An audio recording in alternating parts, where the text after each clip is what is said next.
नमस्कार। तो 2026 का बजट आ गया है और ये सिर्फ नंबर्स का कोई हिसाब किताब नहीं है।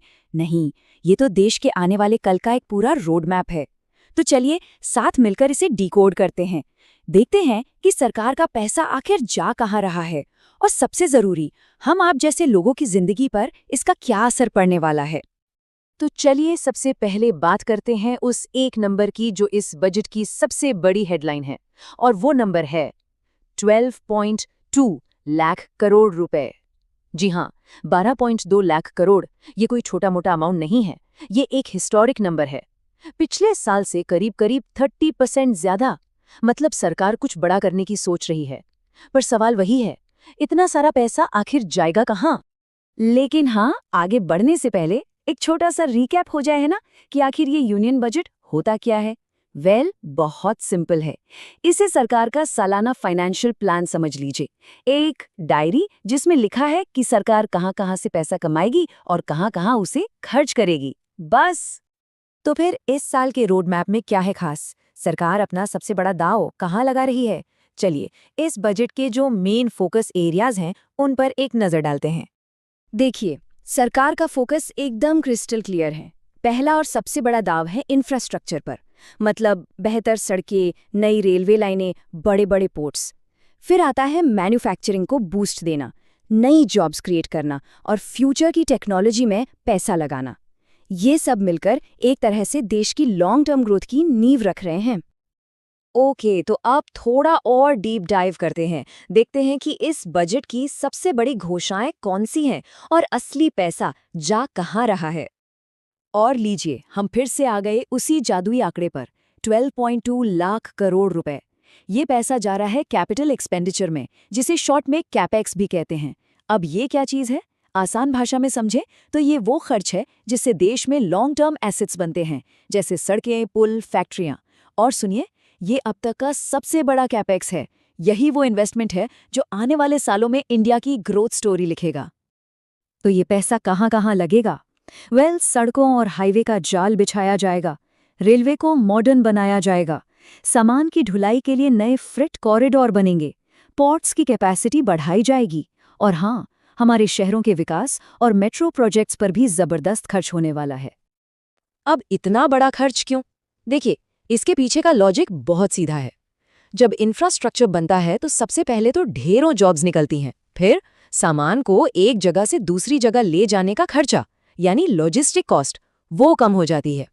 इससे बिजनेस करना आसान होता है और आखिर में देश की इकोनॉमी को एक जबरदस्त बूस्ट मिलता है।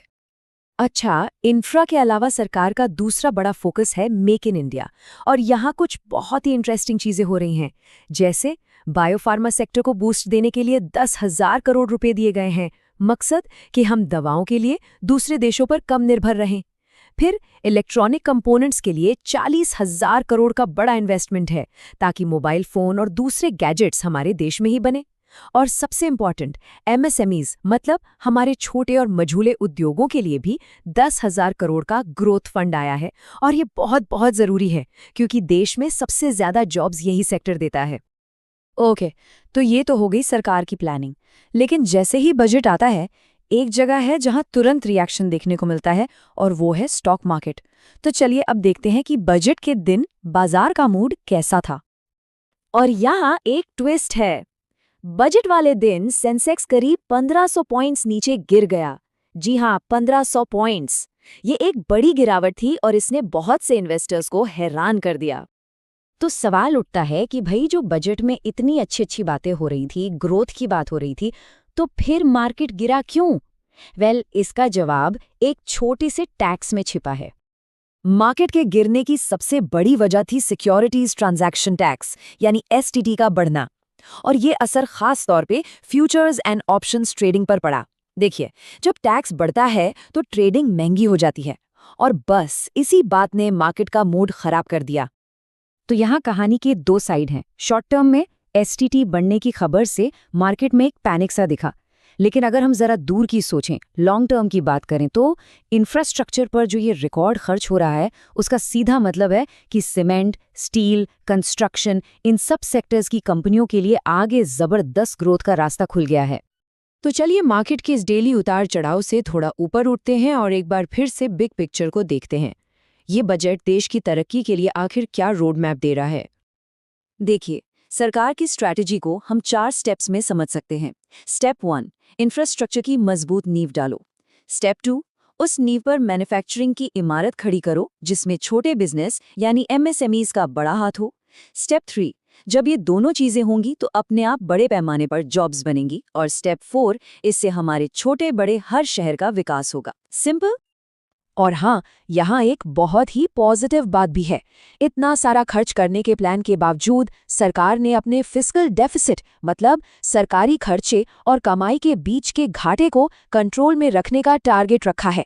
आसान भाषा में कहें तो सरकार चादर देखकर ही पैर पसार रही है और ये दिखाता है कि ग्रोथ के साथ साथ इकोनॉमी में स्टेबिलिटी पर भी पूरा ध्यान है। इन्वेस्टर्स के लिए ये एक बहुत अच्छा सिग्नल होता है।